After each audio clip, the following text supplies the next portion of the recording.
Welcome to the Open Door.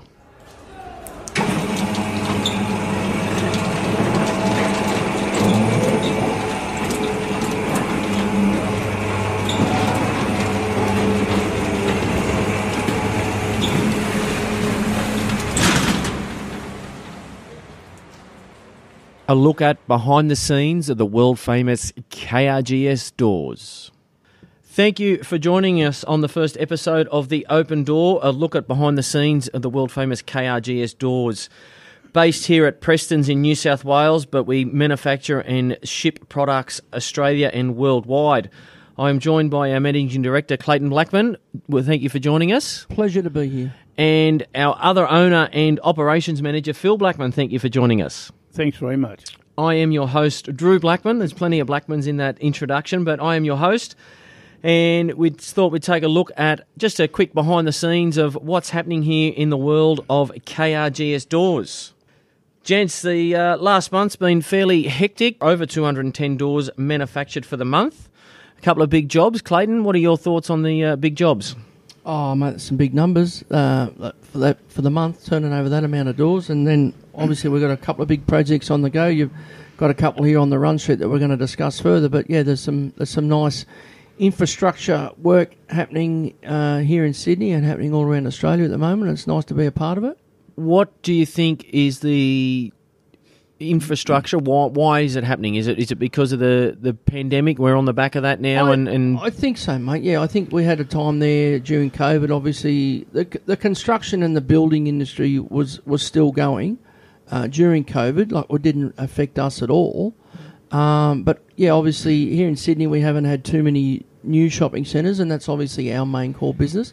But away from shopping centres, there's still a lot of other infrastructure work happening. And there's schools, pubs, clubs, universities, hospitals. There's all that work. So I would probably say, yeah, on the back end of it, COVID, there wasn't a lot happening, or there was projects on hold or projects put off, and now it's starting to take off again. Originally, I thought it might have been something to do with the dollar, low interest rates, but that's obviously starting to turn. We've had 10 increases in a row. We're just about to have another one. I think it's is it today, Tuesday? Yes, there's an announcement. There'll be another one today, apparently. So sometimes, yeah, when the dollar's cheap, you know, I mean, obviously the developers can get their money on hands on money and being able to. Helps with development, but that's not the case now. But there's a lot there in the pipeline, and it's not only Sydney. I mean, it's right around Australia. Obviously, you look at other states. In Brisbane, they've got the Olympics coming up in the next 8 years. So there's a shitload of infrastructure going to go up in there. Do you think the change of government, both nationally, so he's been in the job now just over 12 months, and then also locally here in New South Wales, about 2 months ago, we had a change in government as well. Do you think that's had an impact on it? No. Zero.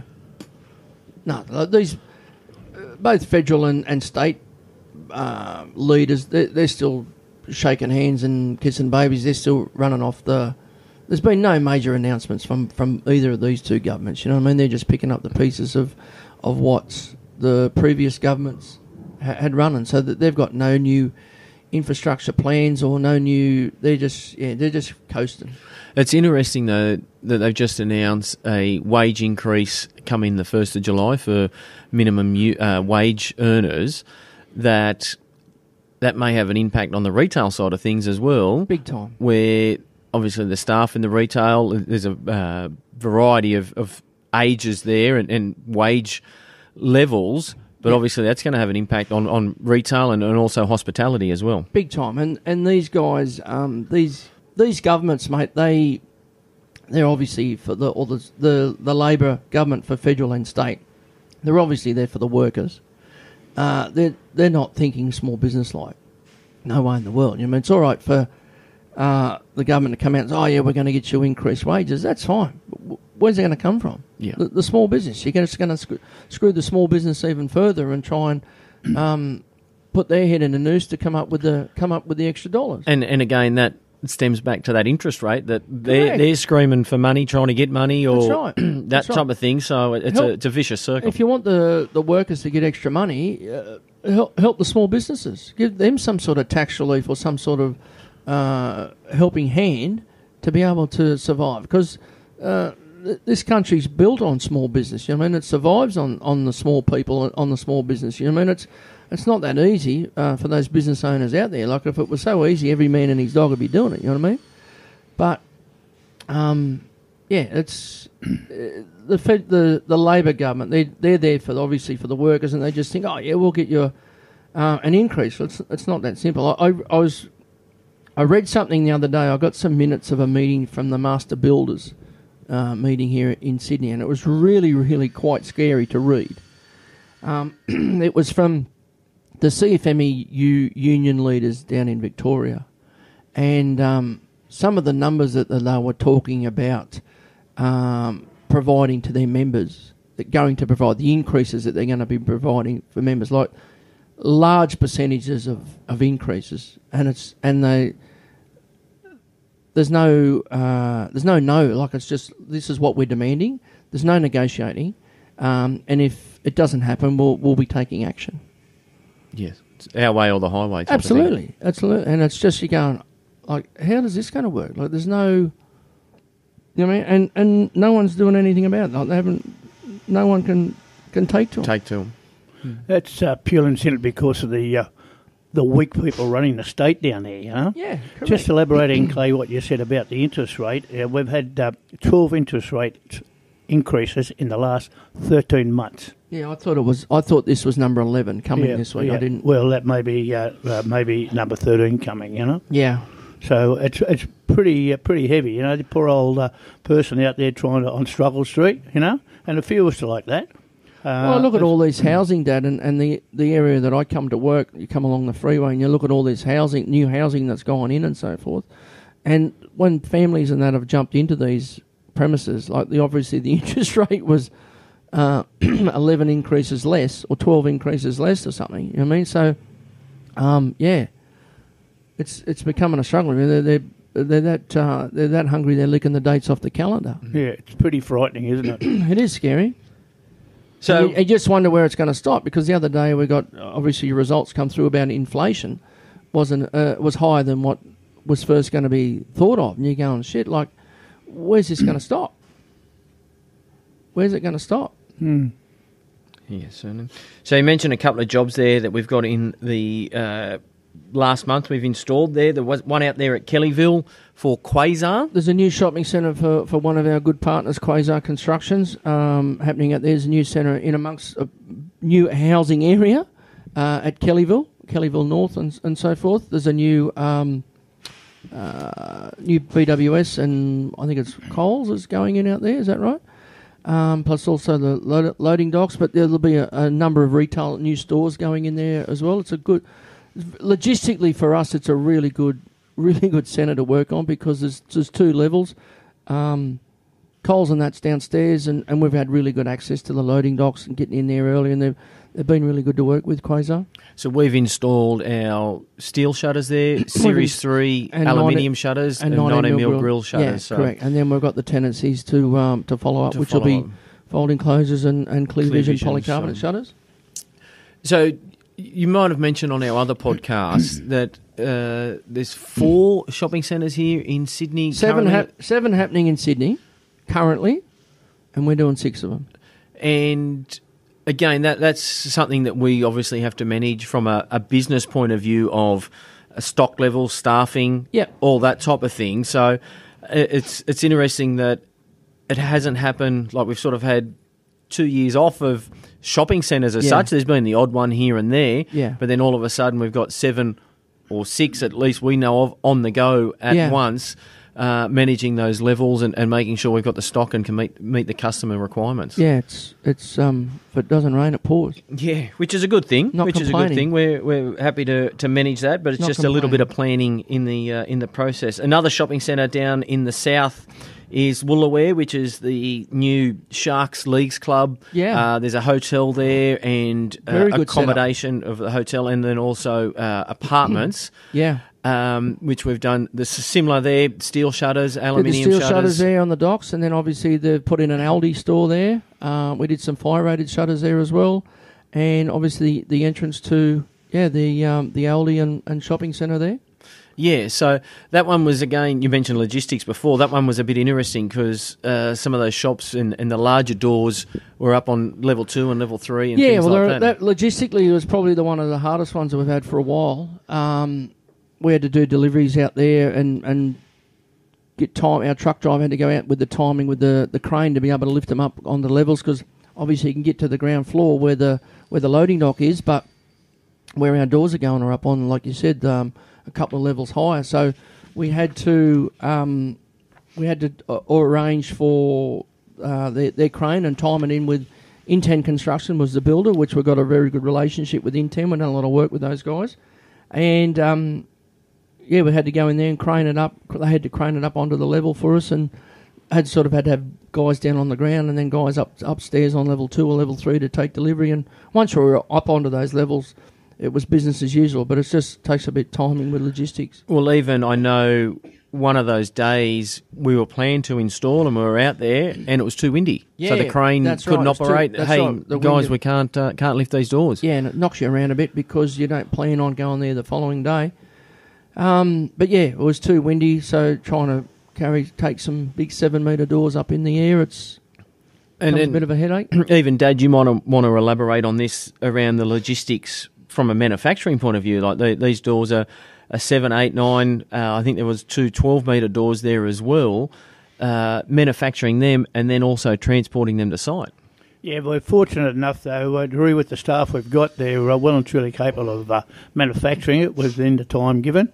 And at the same time, we have a rather large fleet of vehicles we can transport the goods out with, whether it be with overhead cranes or a large trucks, HIABs and all that type of stuff. And the staff are very good to us too, taking control of that type of thing, transporting it, getting it off out there and so on, I think the big key is, and one of the things we've learnt over 16 years, is when we go to site for the first time, working with the builder, okay, how are we going to get these doors in? How are we going to get these doors up? And planting the seed and being engaged with the builder early on as well, rather than turning up and everything's built and the windows are all in and there's no crane on site and, okay, well, how are we going to get these doors up to the 4th floor? Yeah, it's you got to walk in there thinking like an installer when you go, and you got to think, how am I going to get it here and so forth? Because there's nothing worse. I've had jobs in the past where we've been on rooftop bars and so forth, and they've ordered a shutter to go over the bottles, and how are we going to get it up there? Oh, didn't think of that. Yeah, didn't think of that. And these days too with manpower, but there's also OH&S that you got to worry about. You can't. It's not like the old days where you'd have 10 or 12 blokes trying to lift up a 1-ton drum up on your shoulder, that type of thing. You got to look after all those type of things as well. Correct. Now, also a little bit of staff turnover in the last month. We've had one new starter, a young fellow starting here in our installer. We've got a new installer, and we've had one resignation. Our Brisbane sales representative up there has tendered his resignation. One of the things in this whole process I found is trying to find staff, and I don't know whether it's a generational thing or what it is, but every application that we've had either has had no skills and wants $100,000 a month or sort of doesn't, maybe filling the quota for their dole payments. So it's interesting reading at that process. What are your gentlemen's thoughts? Well, you both know that we've had ads in for quite a while, not only here for our Sydney branch, but our interstate branch as well. And it's horses for courses. Obviously, you're looking for different people, whether it's going to be in the factory manufacturing or installing or going into sales. I think you hit the nail on the head, Drew, with generational. if we've got an ad in and we're looking for staff either in our factory or manufacturing, in our factory or installing, like you said, they come along and they've got zero experience. These guys are in their 20s or early 30s, zero experience in the industry, and want $250,000 or something like that. You know what I mean? It's just like, I don't need you to run the joint. I just want you to make doors or install doors. Yeah, it's not rocket science that we're talking about, really. No, but some of the guys, I don't know what they've been told or what they got their ambitions and their abilities mixed up. Well, not I'm not sure, but some of the guys that come along and they give you no experience. They bring nothing with them. You're doing all the training, and the dollars that they're starting at, the dollars that they want, it's just over the top. Well, you soon recognise the blokes who come along and want to work, and the blokes who don't want to work, like by their dress, by the time that they're supposed to be here and they don't turn up on time. Yeah. You know, their general appearance, the way they speak. And normally the first question is how much money. Before they even say to you, anything at all. But I don't know if it's whether it's a schooling thing or it's just like you said earlier, Drew, with generation, they just expect, like, it's just, I don't know, I might have been brought up different, or I might have been in a different generation. Well, I am obviously a different generation, but the demands from some of these people, and they just, you know what I mean, it's just a walk in the park for them. They just, well, if I don't get that job, I'll get another one. You know what I mean? It's just, there's no loyalty. If they really want a job. Yeah, there's no loyalty. I find there's no... And that in itself, Clay, is a bit of a problem, because you bring these people in who are unskilled, you teach them up and skill them in the area, and all of a sudden someone offers them $5 bob more, and out the door they go. Yeah. So I don't know, mate. It's just, I don't have the answer, but it is an issue, and it's not only an issue in our industry, in grills and shutters, Drew. It's an issue. I talk to obviously many of our clients and customers and builders and so forth, shop fitters, they're in the same boat. Like there's an issue with labour shortage and so forth, and they all say the same thing. Like the dollars that they want is over the top. There's a big particular issue in our shop fitting industry, with new shop fitters coming through, and I've been involved with committees and discussions with TAFE and so forth, because like once upon a time here in Sydney we had 3 TAFEs that did the shop fitting course around Sydney. Now we're down, and each of those TAFEs had 3 first year, second year, third year apprentices, and they had obviously apprentices in those, and now we're down to 1 TAFE over at Lidcombe, first, second year, third year. I mean, I think there's 45, I'm not sure if there's 45 in each one or 45 in total, but it's a real issue, you know what I mean? It's becoming a niche market, shop fitters, and it's becoming an issue where the generations down the track, what's going to keep the shop fitting industry going? It's interesting you say that too, because in, like, if there's 45 in total, in next year there might only be 10 in the first year, so then we go, then there's 30 in total in 3 years' time, and then there's 8, and it just keeps dropping off. Obviously, the numbers are dropping because we've gone from 3 TAFEs down to 1. 1, yes. So, and I know, I think Queensland and New South Wales are the only 2 states that have the shop fitting course. So how's that go, and you may not know the answer, how's that go for, I'm in Perth and I want to become a shop fitter, how do I do my apprenticeship? I don't know, mate, I don't have the answer like you said, but I haven't gone down that avenue, what they do over there, but it's becoming a... Might be something to investigate in your role on the board there at IFA New South Wales, that does it need to be an apprenticeship? Is it an on-the-job type of training?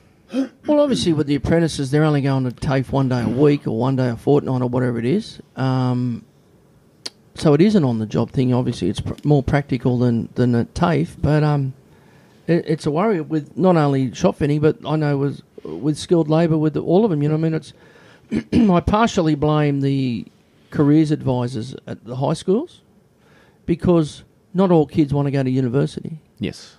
And I know even at the tail end of when I was going to high school, and it's many, many years ago, they were obviously promote. I go to university. Why the hell would you want to go to school for another 4 years or something to do a course? And then I see guys that go and do a course at university, and they come out in 4 years' time. They've got all these qualifications, and there's no jobs for them. And a massive debt. Exactly right. So what's the point? So it's horses for courses. They've got to see that there's obviously kids there that don't want to go all the way to year 12 or don't want to go to university. I forget that we've spoken about on the other podcast, really, on the percentage of dropouts from university. I think it's more than 50% of students that go to university and they drop out. They don't fulfil the whole 4 years. So, or they, when they do complete their course, Clay, they don't end up with the job they were qualified to do anyway. That's exactly right. They end up doing something completely different. That's right. It's a waste of time. So, so it is a concern across the board. Maybe the shop fitters need to look at the University of YouTube and invest in an online course like that. Because apparently, YouTube's the second most used search engine in the world, behind Google. And you could go on there and learn a lot of stuff. So that might be something to look at. Now, gentlemen, as an owner of a business, what are your biggest do's and don'ts when running a business? Biggest do's and don'ts. As an owner. It's one big. There's a lot of little cogs in the big chain, Drew. Is that right, Dad? I mean, yeah, for sure, mate. I mean, many things. Whether it's installers, whether it's on the floor, manufacturing, or whether you're chasing up the powder coater up. All these little cogs come together to end up manufacturing one particular door. From cutting it to getting it out there, getting it picked up, manufacturing it, dispatching it, boxing it, crating it, freighting it, everything like that. But, there's some negatives, there's some positives. Having the right staff is a plus. People who take care in the product and take ownership and want to be here. And we find that is normally the older person who's generally interested in that, Yeah, agree. For sure. Yeah. You talk about not only from our point of view with the manufacturing, it's also liaising with the builder and the site and making sure all that's coming together too, Drew, you know what I mean? So, but I think Dad hit the nail on the head there with the do's and don'ts. You've got to have the right people. Yeah. Definitely got to have the right people. You've obviously got to have the right suppliers with your componentry and your stock. For them to want to support you, we said earlier about making 210 doors for this last month. When you look at it, the working days we have in that month, it's incredible for us to be able to manufacture 210 doors and get them out of the place. When you take the weekends and so forth out of it. Correct. You're talking only about 21 working days. Yeah. So, the staff are pretty conscientious. And then when you have a month like April, where you got Anzac and long Easter, weekends and that sort of thing. It becomes even less. Yeah. The work doesn't stop then. No, exactly. Now, a couple of upcoming jobs that we have in the pipeline. One of them, another shopping centre there, is Oran Park Town Centre. Oran Park Town Centre is a main base construction site. So there's an existing centre there at the moment at Oran Park. And they're doing extension, a really, really massive extension, probably extending it by another 2/3. There's Coles at the furthest end. Car park and loading docks and so forth underneath. And between Coles and the current existing centre, there's about 69 new shops. Ooh. That's a pretty big operation, huh? Yeah, huge. Good. Main Brace is the builder, which we've done a lot of work with Main Brace over the last 30-odd years, and they do it the best, and they do a good job at it. So it's good. Yeah, it's good to be working with those guys down there, and they're going well at it. Now, Oran Park is southwest Sydney.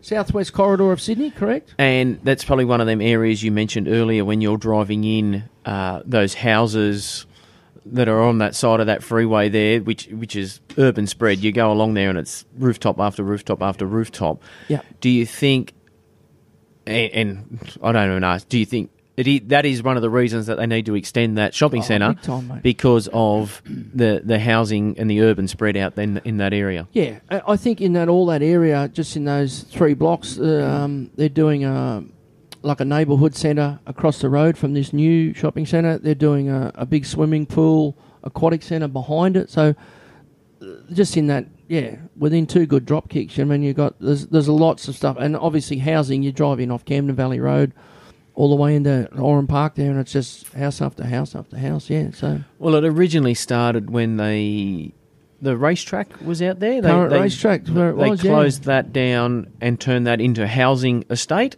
and obviously that's grown and grown and grown. But now with the roads as well, like you can come from the airport in Sydney here along the M8 or the M5 and out there, and on a good day if traffic's not shit house, you're sort of looking at about 40 minutes. Oh, 40 minutes is a stretch, mate. Well, I've seen you drive, so it's probably 35. 40 minutes is a stretch. But on a good day, it's all freeway type of thing. It's all freeway. Like they get off, obviously, get off at Camden Valley Way and then follow the Camden Valley Way, and they've done a lot of road work on that. It's all 2 lanes both ways now. But, mate, there's some... we've done a lot of shopping centres, all that Camden Valley Way corridor, like from where would you say? Camden, like the start of the sort of Preston's Crossroads area, all the way down there to Edmondson Narellan. Park, that type of all thing. All that corridor all down there. There's probably about 6 or 7 shopping centres that Mainbrace have done them all, and we've done them all. Right down to Narellan Town Centre down there. But yeah, it's a big corridor of housing. Yeah, big corridor housing. I think it's only going to grow more because going the other way along Northern Road out towards that new airport, the new international airport. Have you been out there lately? Not recently. Holy dooly. It's a complete different city. I went out there the other day to visit Darley Aluminium, one of our aluminium suppliers, and they had a show on there, a trade show, and I got an invitation to go along and meet with those guys. Mate, the roads leading out to where they are, Jesus Christ, it's unbelievable. It's taken off massive. It's going to be huge out there. It's completely different to what it was. 1 lane, now it's all like 2 lanes, and they need to do it if they're going to have that airport out there. Well, yeah, so. yeah, absolutely. Speaking of airports, that was a good lead in. A folding closure, or a couple of folding closures that we've got at the current Sydney airport. I believe one's about 150 odd metres, is that correct? 190 metres. 190 metres, I undersold you. Yeah, so 190 metres, and we spoke before about logistics. Obviously, that's a plan ahead that we need to make sure that we've got the stock. I believe this one's going to be mesh infill for some of the duty-free stores out there. Yeah, some of the retail out there. It's already started to be hoarded up there down at T2. Mainbrace is the builder again. There's going to be it's going to be a big, probably the biggest project that King's Roller Shutters has ever done, dollar-wise, and logistic-wise. It's going to be a headache. Not a headache, but it's just going to be something that's managing. It's going to go for. It's a 3-month deal for us. August starts in August, September, October. So it's right in the busy time of us as well. But we're going to have some night work out there at some stage to be just at least doing deliveries and so forth and go through that process. And that's the thing with the airport. You can only deliver after 11 or 11:30 at night. So it's a matter of loading up, and then especially with the international side of things, everything needs to be X-rayed, and you take one crate in and they go all over it, and then you're X-rayed yourself, and then you wheel at the site, and then you come back in and you get the next part of it, and that's X-rayed as well. So it's not as drop it off at the curb and keep driving. It's a bit of a process out there at the airport. Process. I think it's a bit of overkill out there, to be honest, with the international. When you're going in and out, you've got security going with you and so forth. It's not like you're going to skip the country at 11:30 at night. With no planes going. Yeah, so it's just, I think the security guards get a little bit ambitious out there. Now, also too, Clayton, you've been tripping around the countryside recently, the last couple of weeks. you had the IFA, Interior Fit Out Association trade shows in South Australia and Brisbane. I did. Last week I went to Brisbane, and about 2 weeks ago I went to Adelaide for the, like you said, the Interior Fit Out Association trade show. Two different amounts of people coming through, and also tables, the trades there. I think the one in Adelaide we had about 13 for memory. Trade companies there represented. We were obviously one of them. It was put together by the Interior Fit Out Association National Office, and we had our stuff there on display and had some people come through and have a chat, and it was nice to catch up with some of our customers, and it was nice to catch up with our South Australia installer, Peter Giles. It's his birthday today, actually. There you go. By the way. So it was good to that. And then, obviously, the Brisbane one last Thursday night. They had about 21 tables, I think, or 20 tables. It was really good. It was in a good venue. They had the Broncos Leagues Club. They had this room downstairs right where the training field is. It was a really good setup, and it was a good night. There was a good amount of people come through and have a chat, and was able to give some giveaways and that sort of stuff. It was good. And there's 2 more coming up, I believe. 3 more coming up. Okay. So we've got the one here in Sydney on the 29th of June this month at the La Montage at Leichhardt for the Sydney people. The next one, I haven't got my diary in front of me. I think it's in August in Melbourne. Is the August one. And then we finish off in Perth later this year in October. So we'll be attending those 2 coming up, but we'll talk about more when they're on. Yes, certainly. And now to bring the door down on the open door, what is a book that you have read that that has changed your way of thinking? The books that I like to read, Drew, I like to read. We're actually only discussing this last night at the dinner table, actually, with my children. I like to read an autobiography or a biography. I mean, there's some good tales there. I'm not really into fiction or any other stories, but probably one that I get a lot out of, and I still listen to his podcasts and so forth, is a gentleman by the name that you and I have met, Drew, by the name of Mark Bouris. Yes. Who is also known as the mentor with small business. He's got a lot to talk about and a lot to think about it, but he just bounces some things off that I use with our business and our staff and just general life. He's been, just different things, different ideas that he has that's come to mind and I've used. Most Australian listeners would know Mark Burris. He owned Wizard Home Loans. He did. He was 50-50 with the late Kerry Packer. The great KP. And he also now owns Yellow Brick Road, which is another lending type of business. But behind the scenes, he's heavily involved in business and champion for the small business owner here in Australia as well. Big push for small business. I have also read that book, and it is a very good book. Dad, what was our book? Well, I'm really not into sitting down, as Clayton said, and reading a fiction story like with 1,000 pages. It just won't happen, It just can't hold my interest. I like little short stories, and mainly on sport, where I'm currently going through a book that's about Cobar Roosters, and it shows a lot of little stories in there about different people I do know, whether they're family or friends I've played football with in my younger years up there, And it's just great to read these little different stories about playing against other smaller towns and so on, That's what I get my enjoyment out of, Yeah. Bit of reminiscing. Yeah. How about yourself, Drew? Mine it's a book called Catch of the Decade. So it's AFL? No. It's not sport, it's business. So it's about 2 brothers who built, launched, merged and sold some of the most disruptive businesses in Australia. So these 2 brothers owned Catch. Yep.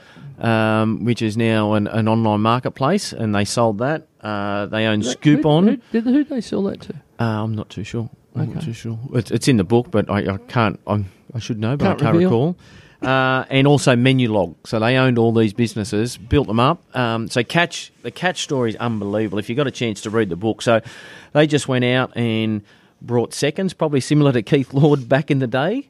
But brought in abundance. So they might have been buying 500 air fryers that were seconds or old stock, and then they brought them for $50 and then put them up on their website for one day only for $100.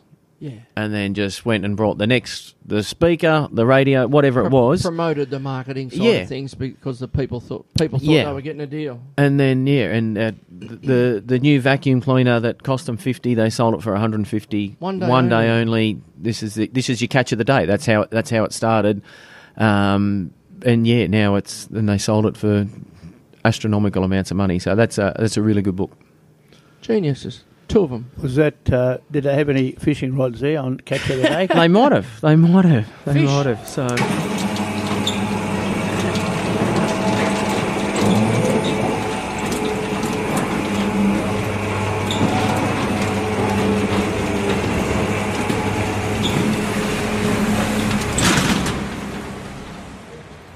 That brings the door down on the first episode of The Open Door, a look at behind the scenes of the world-famous KRGS doors. If you require any roller grills, folding closures or bifold doors for your shopfront, retail or commercial property, visit www.krgsdoors.com.au. We look forward to bringing you the next episode in a month's time. I've been your host, Drew Blackman, and you've been fantastic. You could be anywhere in the world, but you're here with us. Thanks. Till next time.